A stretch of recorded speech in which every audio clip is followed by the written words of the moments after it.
Okay, so Mandy, I think maybe we should get going. I won't take the full hour anyway. I think we will very likely, leave plenty of time at the end of the session for questions and Q&A.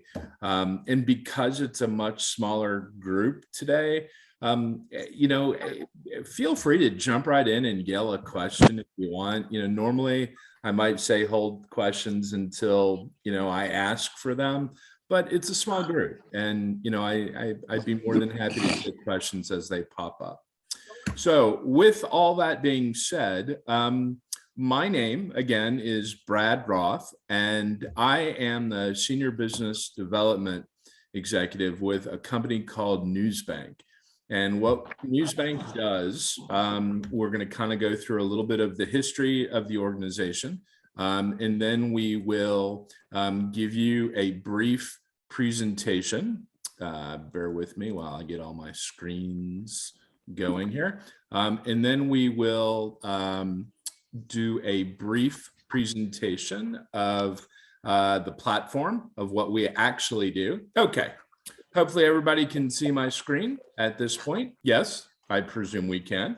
Anyway, so what is Cannabis News Hub? Cannabis News Hub is really the most efficient way of staying up to speed on this industry.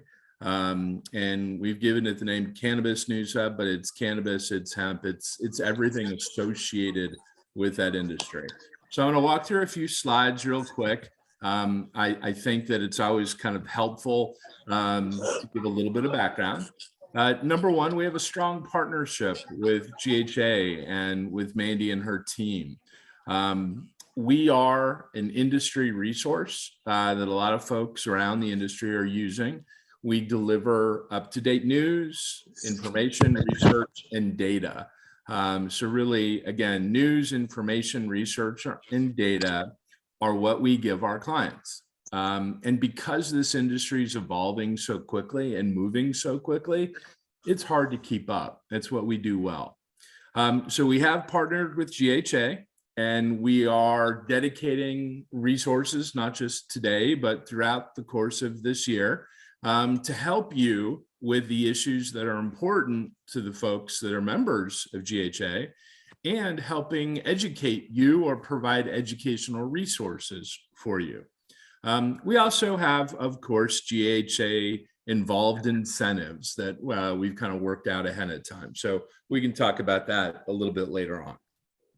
So a little bit of Newsbank history. This is not a company that was just founded a few years ago. We were formed in 1972. So we've been around about 50 years, 50 years this year, in fact. We serve typically public, academic, and government institutions in the past.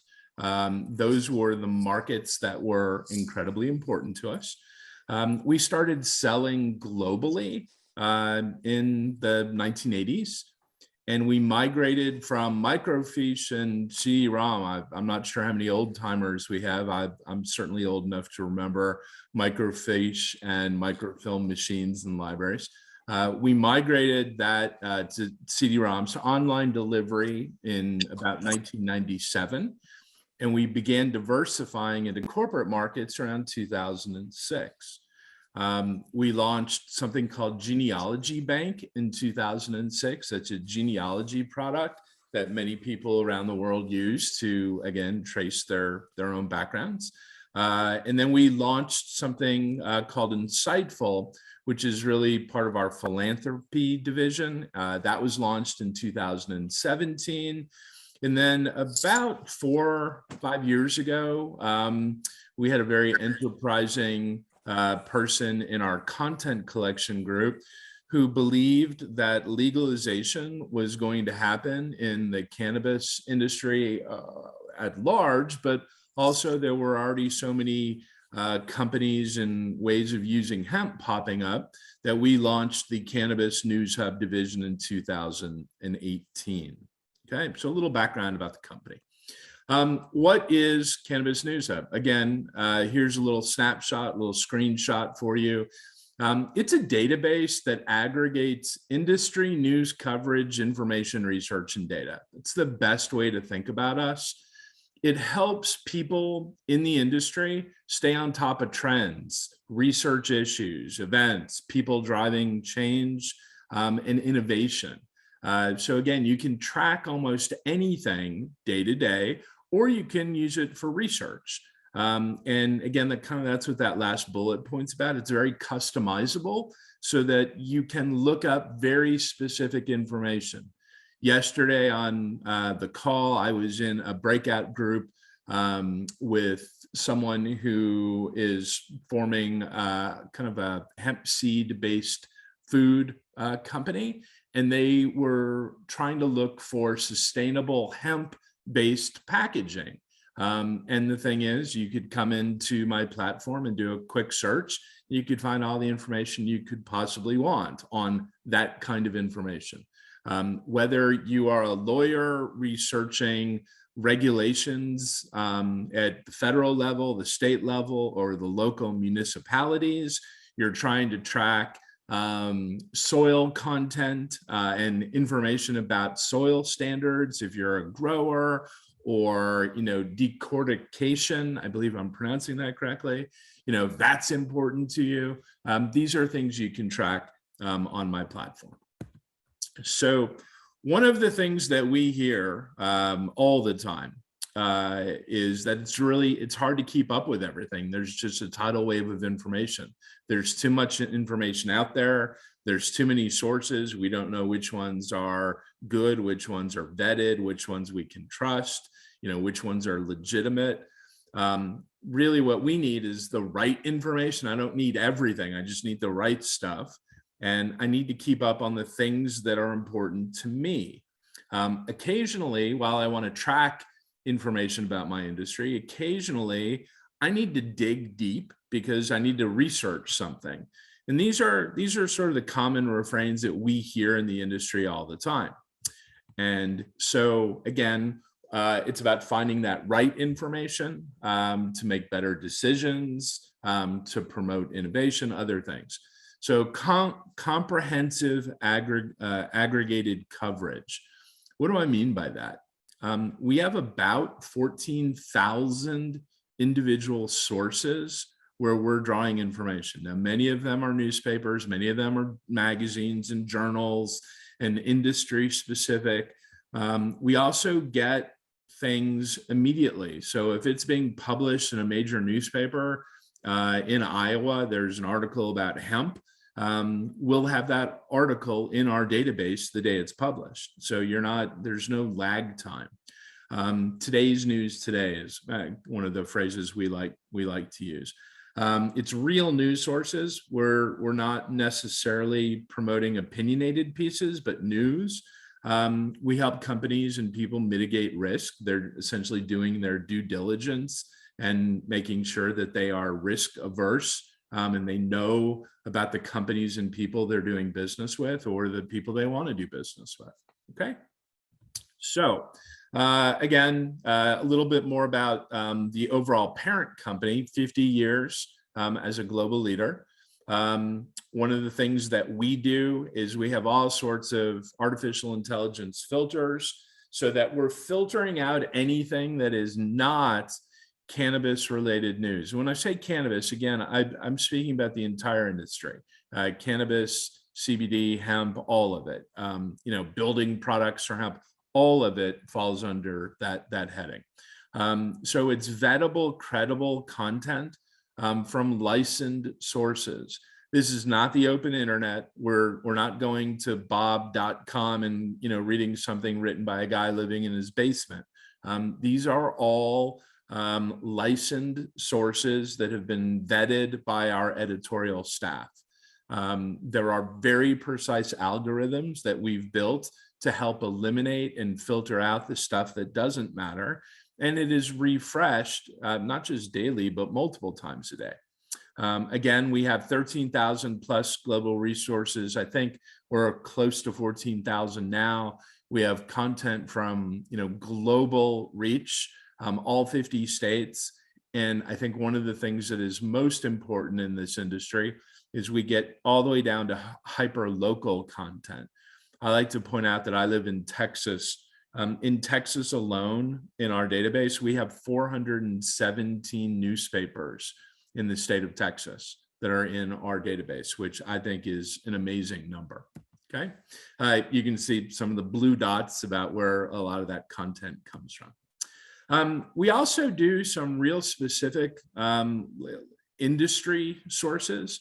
In other words, these are resources and content providers that are only in the industry. They're not, writing sports articles as well, or other things. We've got many of them. And as you can see, what's written in the lower bottom corner, and many more.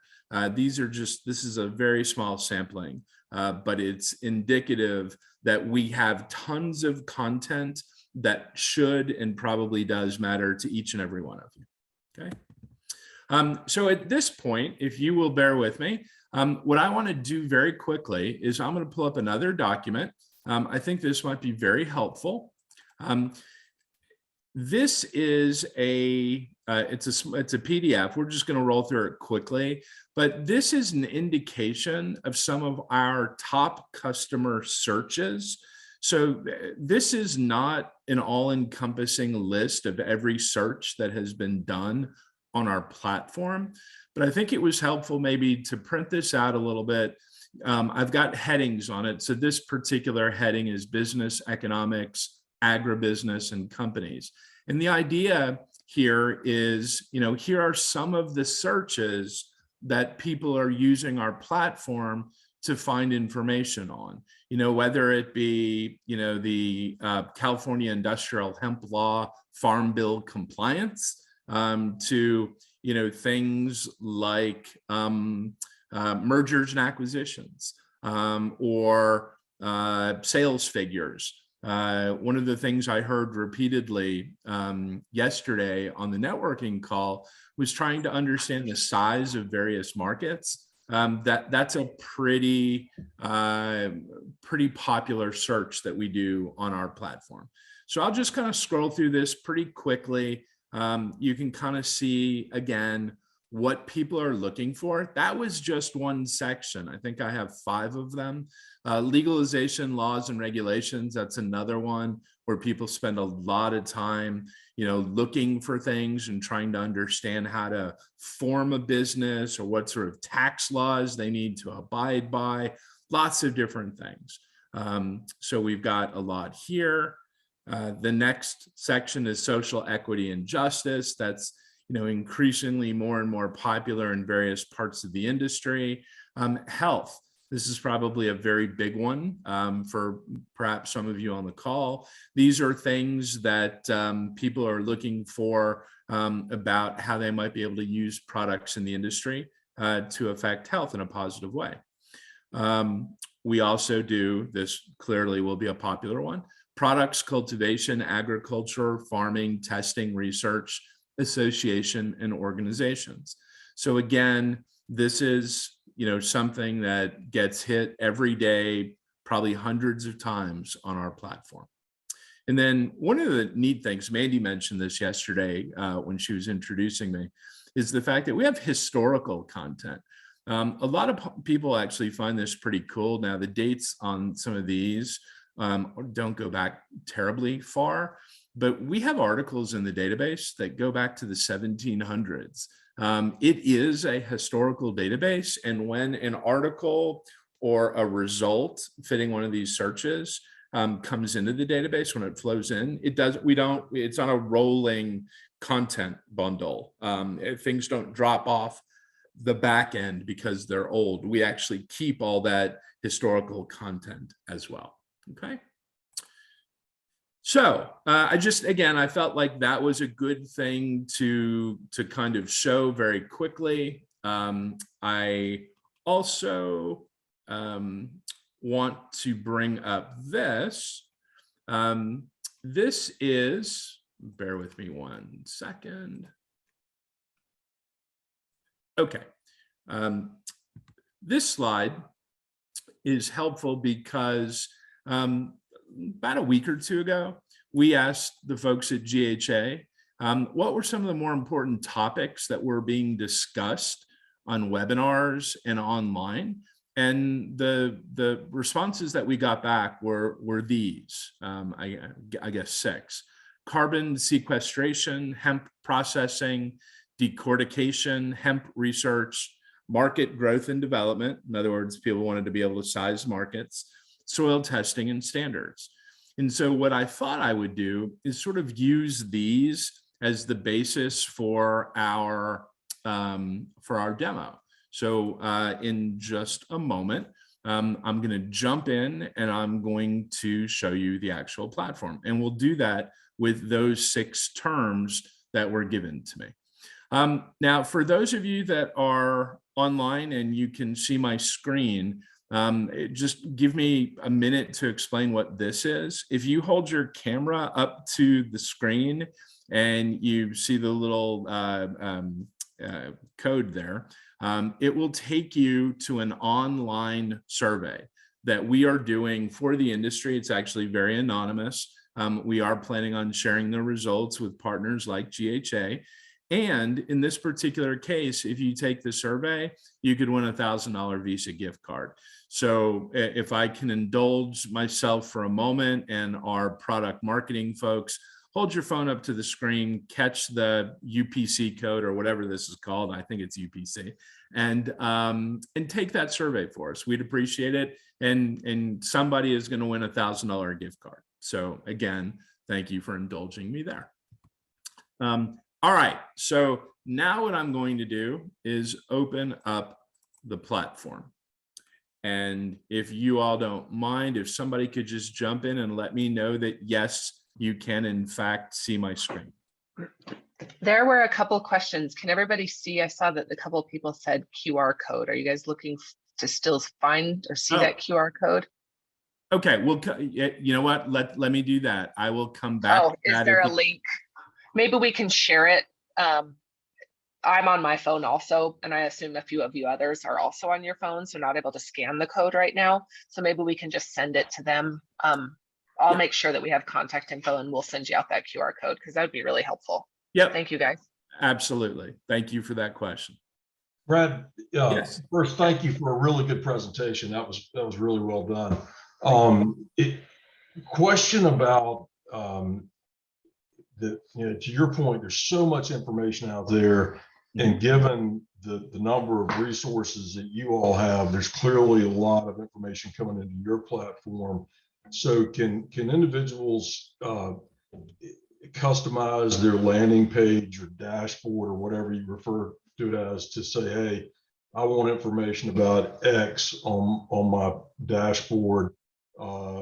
It's nice to know what's happening in Asia with hemp, but that's not what I need to know on a daily basis. And so customize the newsfeed. Right. So we don't do it exactly the way that you just defined it, but Ross, we absolutely do that. And the entire basis of our platform is getting to that information that you want very efficiently and very quickly, and eliminating all the things that you don't want. So we absolutely have a way of doing that. I'll show that in just a moment. Your specific question, though, to answer it frankly and transparently, do we customize your homepage?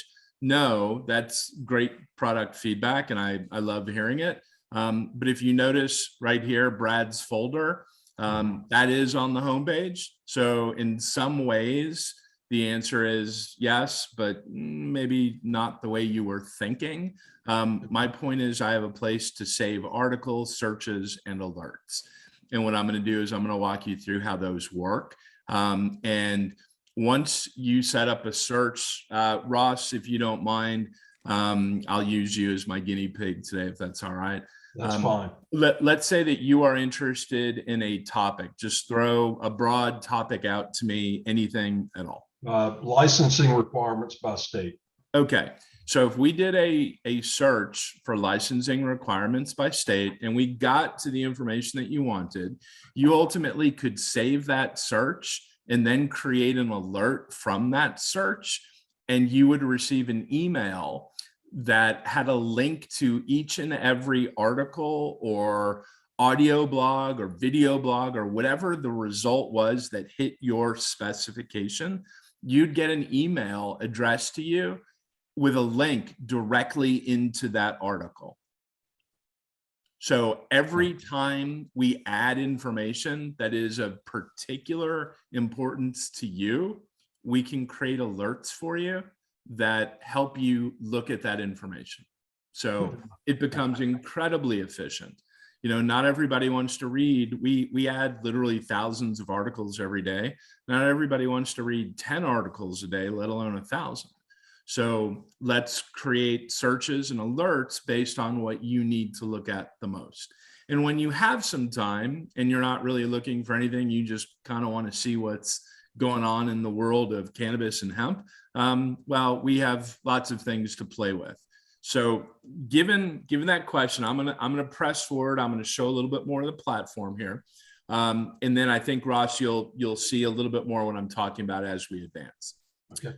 So our homepage here, you know, most people are pretty familiar with, you know, the single, pardon my dogs. Most people are pretty, I have 2 giant dogs, and of course the FedEx guy pulls up in the middle of the presentation. It's usually how it works. So most people are pretty familiar with a single search box. You know, maybe I type in something like hemp and away I go.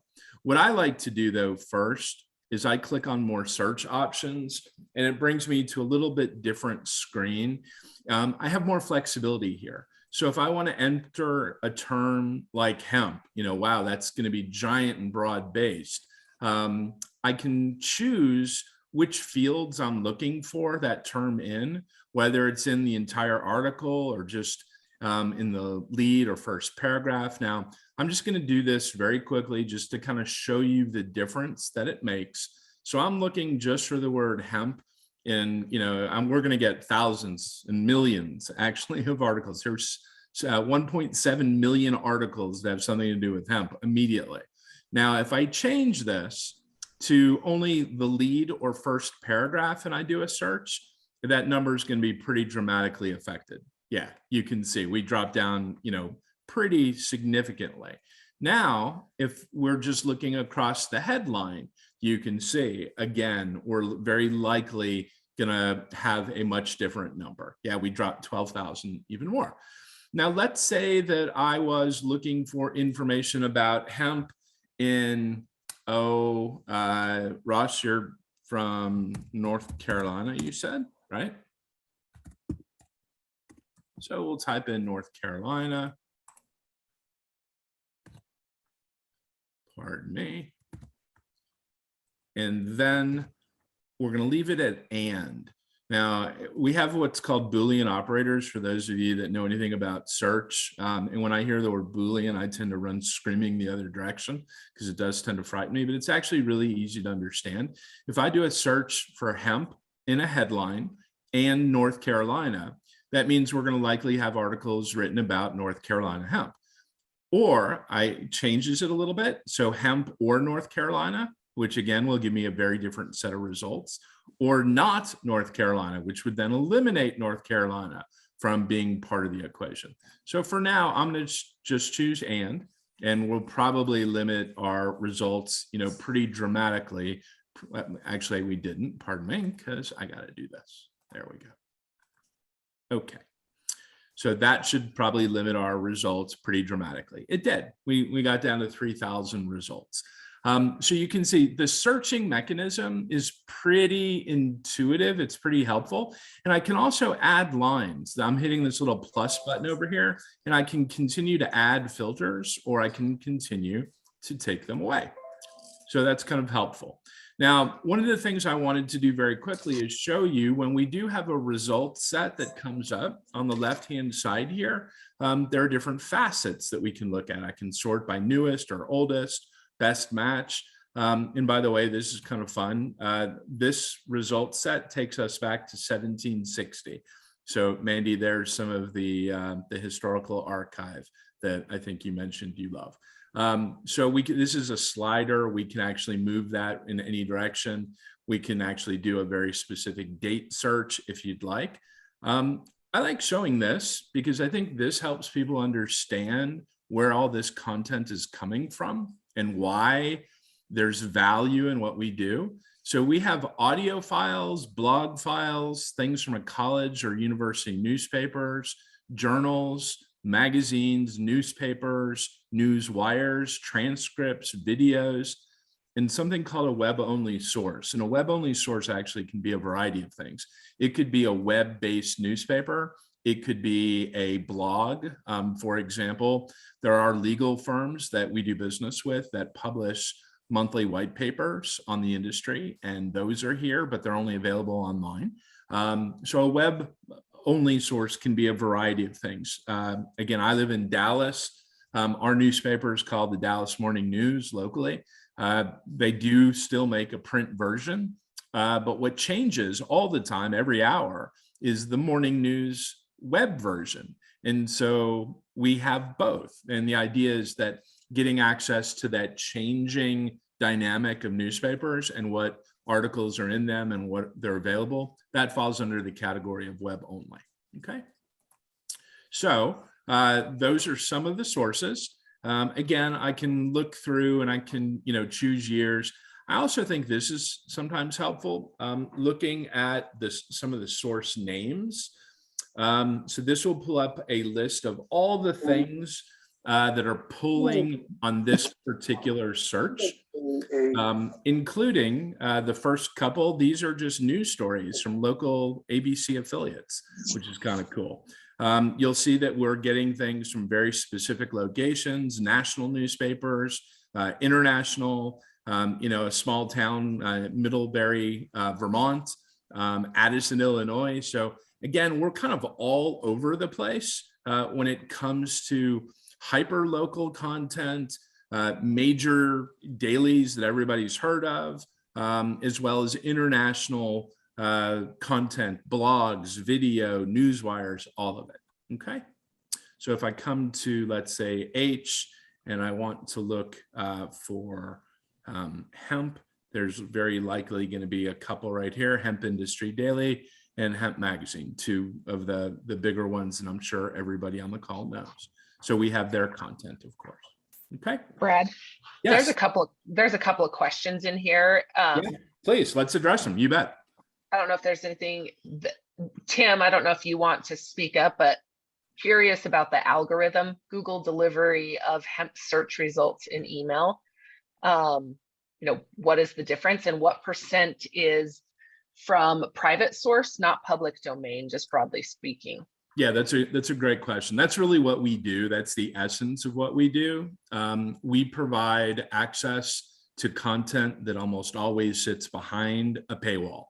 And inside of our product, there is not a paywall. You're getting full text access. When you do a Google search, oftentimes you will hit a paywall everywhere you go.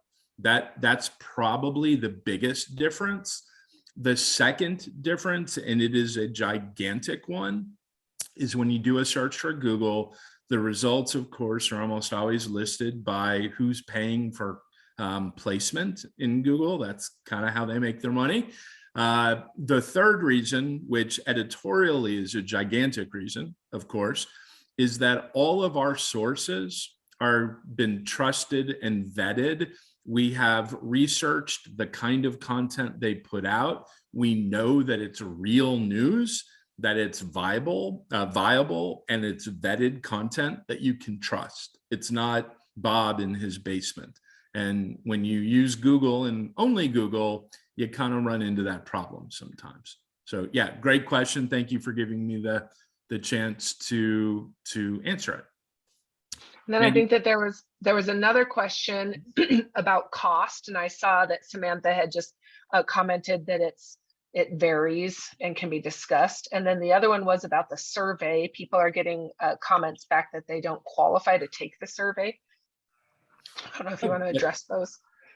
That's interesting. So if Samantha's actually on the call, Samantha, if you don't mind, could you put in a link in the chat of this session that would take people directly to the URL of the survey. The QR code that we put in, I think is a challenge for some of the people on the call, but Sure. perhaps if we put in the URL, they might be able to get to it. Yeah. As to why they don't necessarily qualify, I'm a little befuddled by that. I don't necessarily know. And Samantha, by the way, Samantha is actually she works for our company, and one of my colleagues. Samantha, if you don't mind, could you jump in and maybe answer that? I'm not sure I know the answer to it. Yeah, I'm not sure if you're saying that you started the survey and then it said thank you, but no thank you, or did you not be able to get into the survey at all? I don't know. I mean, I'll go with my experience. Like, I filled it out, age 30, entrepreneur, business owner in the energy sector, and it just said that I don't meet the requirements. Okay, I'm gonna do some, Brandon, I'm gonna do some research. I'm actually working, this is a third-party survey company that Newsbank actually Right. working with. So it's a blind survey.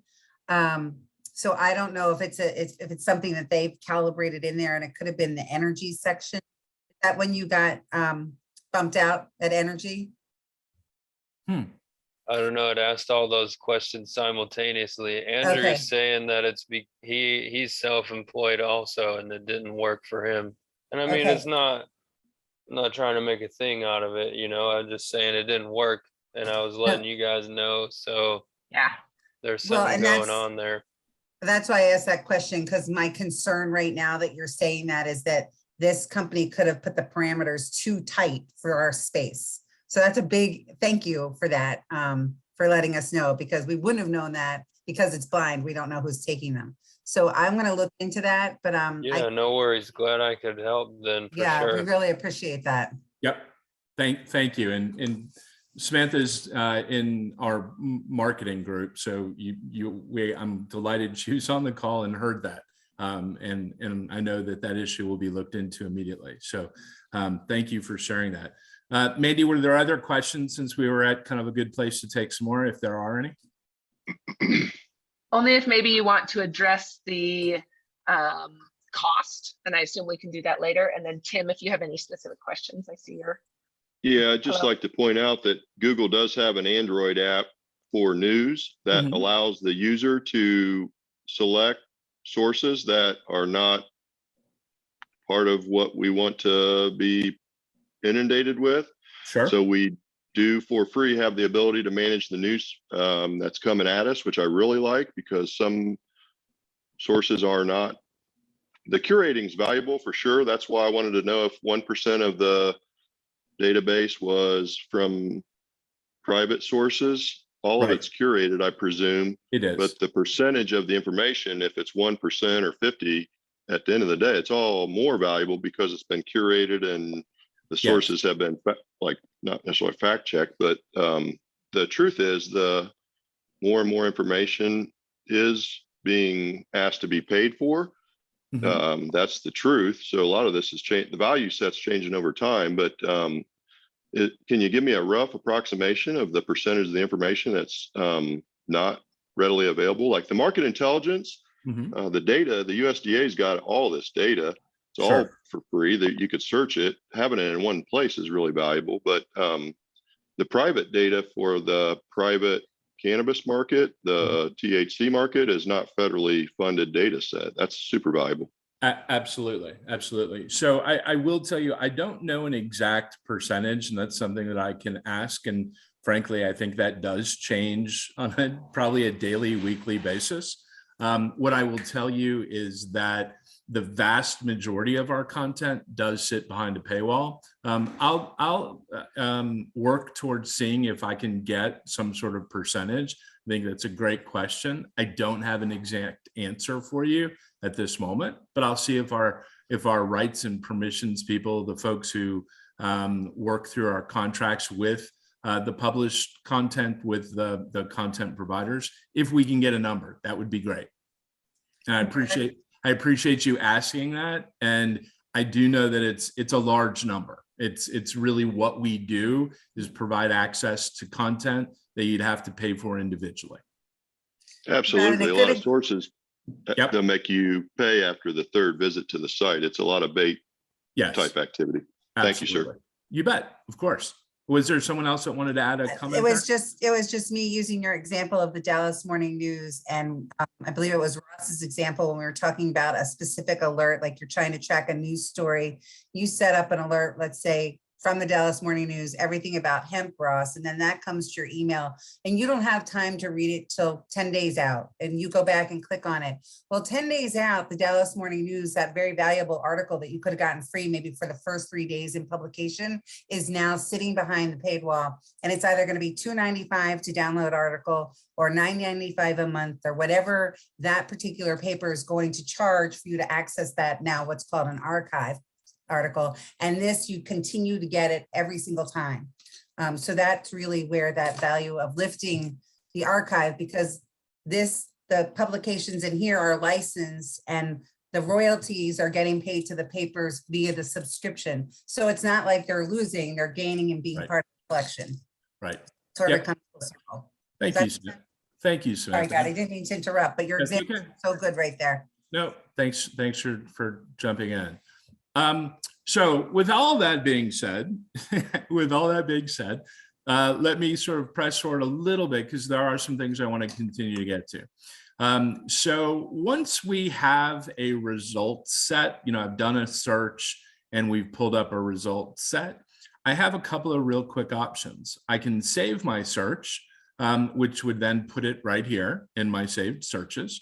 I could create an alert, which is kind of what Sam just mentioned, is that now I can get an email that's sent to me every single time a new article is added on a particular search. And as you can see, for example, here's a couple right here that, are from today.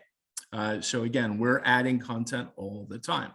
Now, what I wanted to do at this point is actually jump into some of my saved searches and show you how this works. Because as you can see, from decortication to carbon sequestration, hemp processing, hemp research, market growth, and soil testing and research, these are all things that were being discussed on Hemp Hallway and with the GHA members this week. So what I did was just went ahead and did some really simple searches to find information. And as you can see, I immediately got information on each and every one of them. In fact, you all may find this interesting. Robert Zeiner, I hope I'm pronouncing Robert's name correctly. Robert was actually on the Hemp Hallway call, the GHA networking call yesterday. And here's an article about Robert. So it's funny, we may have articles about individuals or perhaps even articles that mention your name or your company's name. And people, of course, love to see that. So this one is about decortication, which again serves your very specific purposes. Another one was about soil. This one is about soil testing. Again, articles published today, Hemp Industry Daily. This one comes from the Fairbanks Daily News Miner in Alaska. So we're publishing content, we're providing access to content that you're going to want to look at every single day, depending on what your search requirements are. Now, one of the things that I think is also very important, and I'm going to go ahead and click into one of the articles to show you what they actually look like. And you'll see that the reason why this article was included, we highlight the search terms so that you know why it was included. Across the very top, we have a little toolbar, things like text size, citing. I could email it, I could print it. I could do this as well. I get asked all the time. So if I wanted to share this article with someone, could I? And the way that you do that most easily is you could download it.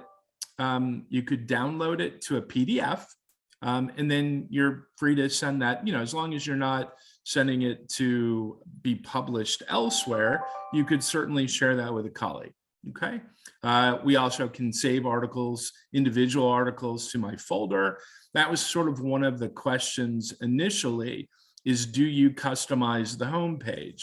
We don't customize the homepage. What we customize is your individual folder, and inside of your individual folder, you can save articles, searches, and alerts. And what I want to do very quickly is show you what it looks like to create an alert. And it's incredibly easy. You can see once I have a result set from a search, I'm going to see the button right at the very top, create an alert. I'm going to click on it. I'm going to type in my email address. My email address. There we go. And I'm going to choose a frequency. How often do I want the database to do and conduct this search looking for new content that has been added that fits my criteria? I could do it 4 times a day, 2 times a day, once a day, or once a week. Most of my clients typically do once a week or once a day. That of course is up to you, but you select what you want, then you select which day of the week you want to receive it. So if you like getting your news, on the first day of the week, there you are, you press create the alert, and that alert has been created. And now every Monday, when articles matching this particular search are entered into the database, I'm going to get an email that gives me a link directly into the article. It will also give me about a 2-sentence blurb about the article, telling me what the article really covers. So I know if I don't want to click into it, it'll give me a pretty good idea of that up front, if I don't want to waste my time. If it is something that is of interest to me, it's pretty likely that 2-sentence description will let me know. Now, there's one other place that I absolutely want to show you before we wrap up the session, and then I'll take questions at the very end. So we covered this homepage. We covered the advanced searching options. What I wanted to show you is something that we just added to the platform that we're very, very proud of. And that is this area down here called suggested searches. We think that oftentimes people aren't really sure how to get started trying to find the information they're looking for. So imagine if, for example, I was a company at one of the recent conferences. I met a hemp related HR recruiting and staff development company, and all they did was practice in the hemp industry. So one of the things we did was we went in and we created a search for them to kind of look through. So as you can see, as we scroll through these bigger categories on the left, you will find the things change, the searches change on the right-hand side, and you can actually open them up and search much more specifically. So if I was interested in textiles having to do with hemp, I could come in here. This is one of my suggested searches. I could click on it, and it's going to open up a search that we've conducted, that we filled out the information that you can add to it if you'd like. We got plenty of results back. If you wanted to add to it and say, you know what, I just want information about this in the state of Colorado. Like I don't want, California articles or information about California and textiles. I'm interested only in Colorado. I could do that. That's kind of the beauty of these searches. You could add to them, you can continue to refine them, but we're giving you starting places. And I think that's sort of the beauty of these suggested searches. We do, lots of different topic areas. We're also pretty customer facing when it comes to these suggested searches, which means if you have an idea for a search that you think we ought to have on this homepage, let us know, because we can add to it. Just this past week, we added industry publications in particular. So we added this in case you wanted to get to the Hemp Industry Daily and only see articles from the Hemp Industry Daily. You could click on that, and that's what that search would give you. And again, if I search on that, here's sort of the beauty of it. If I search on hemp industry daily, and now I want to create an alert, I could get an alert every single time a hemp industry daily article is published. So there's a lot of different ways to customize this. It depends on the kind of information you're looking for. What I hear most regularly is that folks are looking to track people in the industry. They're looking to track other companies, maybe their competition, maybe thought leaders in the industry. So they want to track people or companies. Sometimes they want to track laws, maybe tax laws or business formulation laws or things going on in a local municipality. They want to understand, what they're allowed to do, what they can't do. So tracking laws is a big thing as well. Other people just simply want to keep up on the news and events of the industry. They want to know what's happening, new products that are out there, especially in the hemp world, given some of the construction products that are being worked on right now, keeping abreast of things like that, you can use this database for. And then lastly, there's many other reasons, but there are actually two big ones left. One of them would be something that's research-based. Maybe you have a client or you have a problem and you need to solve it, and you need to do a little bit of research on it to understand it. Our database is heavily used for that. And then the last one, which is actually one of my favorites, is business development. We get a lot of people who are trying to find their customers on our database. And we've done searches for people where we've been able to create a result set that shows them a list of targets that they should be talking to. You could do that for business development. You could also theoretically do that for funding. If you wanted to find funding for research that you were trying to do, you could conduct a search and find out who the players are in the funding world. So finding information quickly, efficiently, saving those searches, creating those alerts, that's really what we do. I'm going to take a deep breath because I've done a lot of talking. I've kind of been able to show you some of the basic tenets of what the platform does. Oh, pardon me. Not sure why we got that. There we go. So part of the, I think we're having a little bit of an issue there. Part of the initial demo is helping people understand how to find the content. And once you find the content, making it a very efficient process using searches, using our suggested searches, and using alerts. So with that, let me open up the floor to questions, please. Good job, Brad. I'm excited to hear from anybody on the call specific topics they may be interested in looking at. And then real quick, Brad, can we talk about just a recap? I know we did a little bit in the very beginning of what are our next meetings look like with you, right? Where we're going to be diving into specific topics and discussions. And so. Yep, absolutely. Thank you, Mandi. So we work with a lot of folks in the legal world. We work with a lot of folks in the finance world, CPAs in particular. We also work with a lot of consultants. And so one of the thoughts that Mandi and I had would be this webinar series. We're going to do one a month for GHA. We're going to bring in an industry expert and have kind of roundtable discussions and questions about pressing issues in the hemp business. Maybe things that a lawyer who has represented hemp companies in the past, some of the things maybe they've learned, some of the things they can point out, provide some tips and tricks, things like that. We thought that would be a very valuable service. And we're going to do that across a variety of different professional services. Again, legal, finance, CPA, consulting. Those are three that we're looking at doing in the next few months. Yeah. So just to kind of give you guys a perspective of what to expect and the type of discussion. But yep. If you guys have any specific questions, Daryl, I know you're in a lot of R&D, and Brandon, Andrew, Ross. You guys have anything? Daryl, go ahead.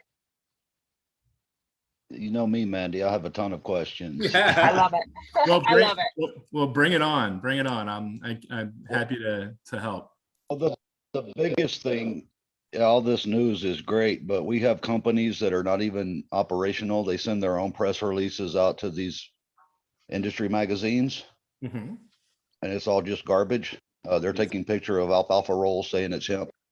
They Right. say they have this big processing facility. I go there, they don't. I've been to a processing facility that was posting videos. They were online and running, and the building was empty.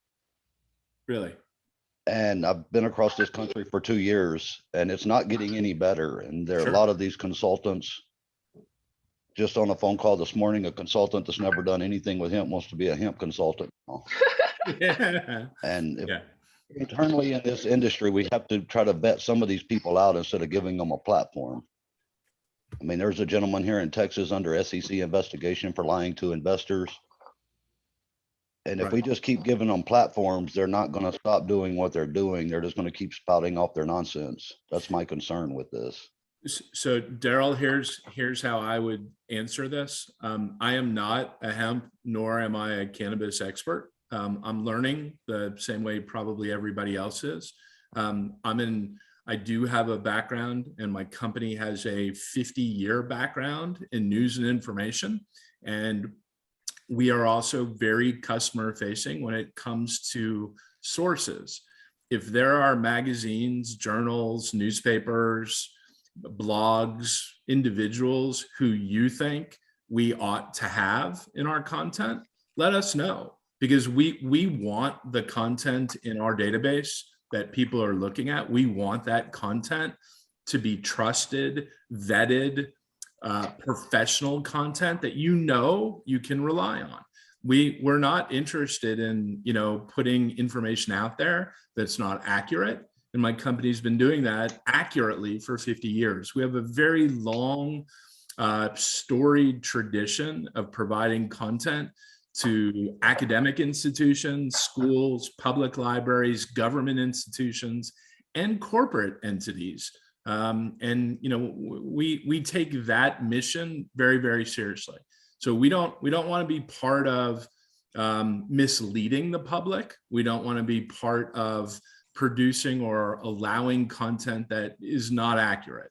And if you have places that you would suggest that we get accurate information from, we're all ears. As I like to point out, we have a highly paid staff of people who will go procure the rights and permissions to the content that you want to read. You know what I'm saying to that is, you can send your press release to a news organization or to a magazine. It's not solicited by that magazine. That's where that needs to be vetted. Was this something that, like Hemp Industry Daily, did we solicit that, or did you just mail us something and we thought it was awesome and we ran with it without vetting it, and it was total false information? We need like a wall. If this is not solicited, we don't need this information. Sure. So that's an editorial decision with each publication. There are ways to limit getting those results back when you do searches.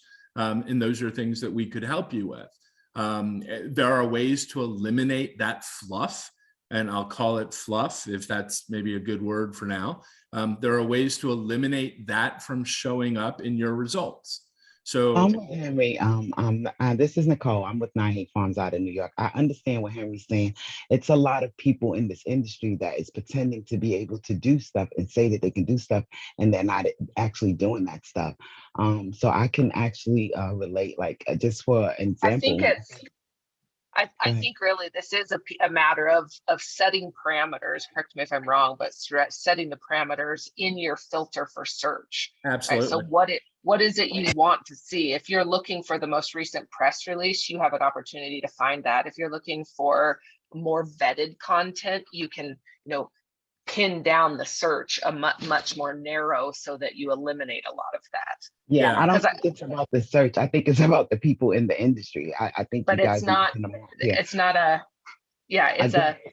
I think that there is some validity to. I definitely am validating what both of you are saying as far as there's always bad content, or there is bad content that's getting out there. And I think where we have an opportunity is, and this platform is not saying we're going to eliminate this content from our platform because they're a news platform. They're highlighting all of the content that we have access to. Now, what we need to do is be able to filter it. And that's what I think becomes valuable, is this filter opportunity to narrow it down to a CPA is looking for only this detailed information. Ross specifically is looking for, legal limits or regulations from state to state. And I think that's where it becomes, I guess, key. So Brad, sorry if I stepped in, but no, in fact, Mandi, if you ever want a job, that was said beautiful. that was awesome. Thank you. Well, I think we all probably share the concerns that Daryl and Nicole have. I mean, any of us that have been working in this industry for any period of time know that there are some unsavory players in it. Fortunately, it's also a great community with a lot of great folks as well. But it sounds like the implication for you, Brad, is, if I'm understanding correctly, is there ongoing due diligence of the resources that you use, so that if you start to become suspicious that some of the content maybe doesn't really meet the bar of what you want to present, that you pick up on that?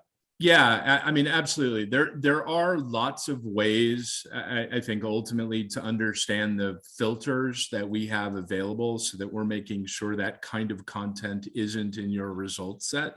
There are lots and lots of ways of doing that. We can also have conversations with our publishers and our content providers about some of these issues. I'm hearing you loud and clear, and I think both of you, as Mandi pointed out, made excellent points. There's zero doubt that happens. What can we do about it? With my platform,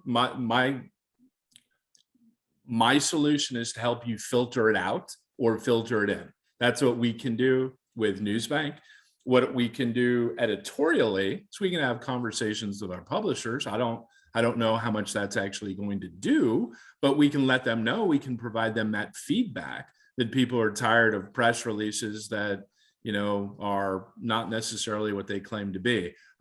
Frankly, I don't know that publications are going to do much about that. I think that's sort of been an ongoing issue for many, many years. And it's not just in the hemp business, it's in every industry.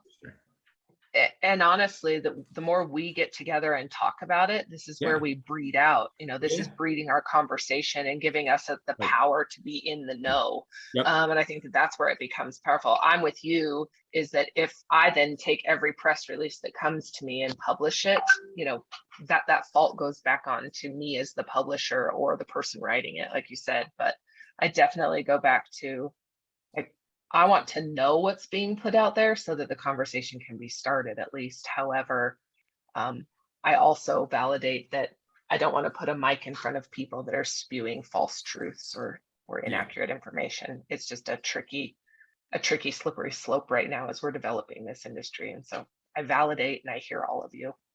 And I'm just going to jump in and add one more thing. Hopefully, Brad, you're okay with that.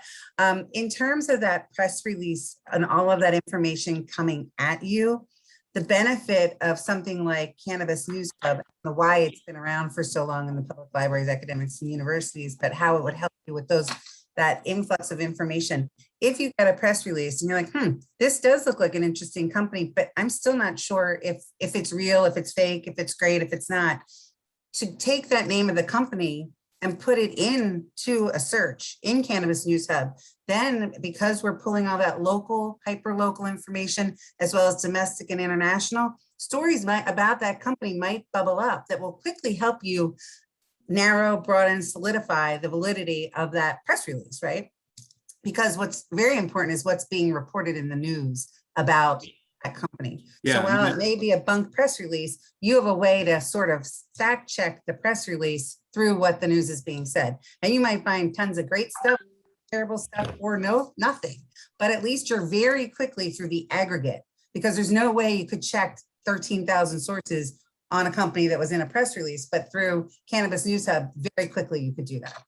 Yep. I Oh. mean, I think that's a really valid point. And again, thanks, Sam, for bringing it up.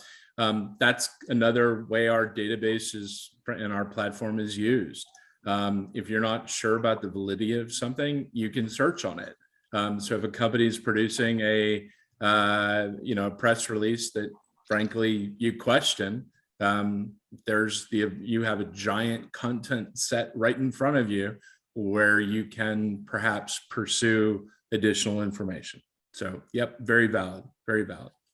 You just got my brain spinning, Sam, because now I'm thinking about all of the opportunities we have as we also want to make sure good content goes out, right? And I hadn't thought previously about using this tool to almost fact check or validate stories that we hear in the industry, because so many of what we know about bad players, there is definitely media that has been published previously about them. So Mandi, in two of the industries that we play in pretty heavily, the legal and the finance world, in the legal market, we call that due diligence. And in the financial world, they have risk aversion is what they are trying to make sure that they are staying away from. The mitigation of risk. They want to know who they're doing business, what the backgrounds of these companies are. It's just an extension of fact checking is really what it is. And those are two huge parts of a service we provide. I like it. So any other questions? I know we're about 6 minutes over and I want to be conscious of everybody's time. I put my email address up on the screen and my phone number prior to this. If you have questions, if you'd like to take a closer look at the platform, please do not hesitate to reach out to me. I am more than happy to kind of do a personal session with you. I know there were a number of people yesterday that couldn't make today, and they've already reached out to me and I've already got a few scheduled. So if you'd like me to do a personal walkthrough with you and then maybe provide some trial access so that you can look for some searches and alerts for your own, I'm certainly happy to do that. And as a reminder, it's broth, BROTH at newsbank.com. That's how you can reach me. Mandi, thank you very much. Yeah, well, I'm excited. I know that there's a couple of others that I was actually telling Joanne earlier that I need somebody that's on our team that just gets geeked out about research. I know Kayla, I don't know if Kayla's still on, but I know this is something that we'll find ourselves going down rabbit holes. And when I played with it, what excites me is the history behind it and being able to share that history. And yeah, it's pretty exciting. So if anybody has questions, please reach out to Brad. I'm excited that we'll be doing these. What's the next date of our next one, Brad? Do you know off the top of your head? It is roughly the same date in February. The 16th. I think so. Give me a moment. It is the 16th at the same time. Okay, there you go. That was easy enough. Yeah. We're trying to keep them mid-month, same time. Yep, but an opportunity to come and explore. And I encourage people, if you do, come with some questions and specifics, because Brad has a talent, and I guess your team definitely does, on how to narrow searches more strategically. And so that makes it even more impactful. So yeah, anything else? It's great to get content back that fits your requirements, but it's much better to be able to really focus in on this stuff. Nobody wants to read 3,000 articles. People will read 10, they will read 5. So anyway, Well, yeah, go ahead. I'm sorry, Mandi. There's some of us on the call that have read that many articles that I know are like, well, I'm checking them off myself. And so, nice. Yeah, thank you for the information. Just next time, just allow people to finish their thought, before you continue to interrupt. That would be helpful. Have a good day, everyone. Thank you. Thank you. Anybody else have anything? Joanne or Kayla, I know you guys are on. Do you have anything you want to add before we close up? There's just a few of us on here. But thank you guys very much for joining. Go ahead, Joe. No, it was just a great platform, and it kind of reminds me of doing research in college and just having, a place to go. I logged in every time into our college database to be able to search, search papers, and it really made things go a lot quicker and find those targeted searches. I have used Google, but you have to really spend time and be strategic with having those, having things delivered to your inbox. And then some days your inbox is just so inundated with those. So I see this tool being, really valuable in one location. And I can, like Mandi, my brain was spinning like with all the things we could do with it. So pretty cool. Appreciate it. Thanks, Shel. Yeah, we were messaging back and forth like, ooh, who's going to do this? How do we do this?